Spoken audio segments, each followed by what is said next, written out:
Kati-ke sewuphumile esakeni njengoba-ke lo yabesolwa yatibita ngakhomanda ugcine yavelile enkantolo lenkulu namuhla lapho yena nemlingani wakhe babekwe emacala lange-43 ebuphekula-sikhuni pheceleti i-terrorism kulandzela kuboshwa kwabo ngaleSithathu eveni laseNingizimu Afrika. Laba lababili Thabo Vulindlela Kunene lobeyasolwa yatibita ngakhomanda kanye naSibusiso Ngomonye bavele phambi kwelijaji enkantolo lenkulu Mazwi Mavuso namuhla lapho babekwe khona lamacala ngalokusemthethweni. Kulamacala lasithupha ekubulala lapho-ke kwafa khona fayikhathi-ke emaphoyisa lamathathu Zinhle Mavuso, Sibusiso Mathebula kanye naboNkosi Dlamini. La-17 ekwetama kubulala la imfica awo ekulimata impahla netakhiwo bese kuthi-ke lamabili awo ekushisa takhiwo. Umbuso ufake isicelo sekuthi laba lababili bachubeke bagcinwe emaphoyiseni kude kufike umsombuluko njengoba-ke bemajele abatemukeli itiboshwa ngempelasonto. Umeli wahulumende noMvulanhlophe uthite kugcinwa kwabo emaphoyiseni kuyahambisana nemithetho wemalanga lasiphohlongo ukuthi-ke basolwa bagcinwe khona-ke emaphoyiseni. Ijaji Mazwi Mavuso lisivumile lesicelo.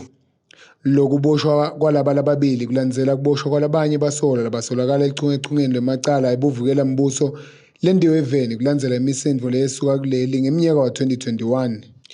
Ngekusho kwemaphepha lafakwe ngummeli wahulumende loMvulanhlophe wecala Thabo Kunene wativeta wachaza ukuthi nguye lo khomanda welibandla lema-Solidarity Forces mhla tingemashumi 25 eminyakeni wa-2021. Kunene wachubeka wachaza nangelibandla laliholako nekuthi litawusebenta kanjani imisebenti yalo kuleli. Akagcinanga lapho kepha-ke wachubeka wesabisa emalunga emibutho emithathu labasebenta emtsetfweni, baholi bemmango, emabutho nemalunga ephalamende kanye nesive.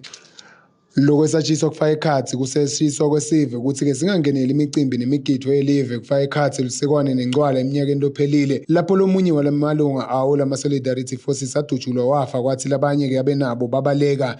Ngemuva kwetigameko tekudutshulwa kwawo amabutho abuya khona-ke encwaleni. Naka esabisa lamabutho letinsongo watibhekisa kiyo ingwenyama Silo Inkosi Mswati III lapho-ke evakala athi-ke imidada itawugcwala bulongo. Kunene atibita ngakhomanda waphindze wesabisa abanikati nebachubi betincola tesive ukuthi-ke bapakele tincola njengoba-ke letincola titawushiswa uma titholakala emgwacweni. Kunene naNgomonye bajoyina luhla lwebasolwa labafaka ekhatsi Sibusiso Vusi Nxumalo naMuzi Mnisi lababoshelwe emacala lange-30 nemfica lafanako nembekacala wekucala kuleli cala. Etindzabeni temsakato Channel Yemaswati kubika Seluleko Gcindzi ngisenkantolo lenkulu eMbabane.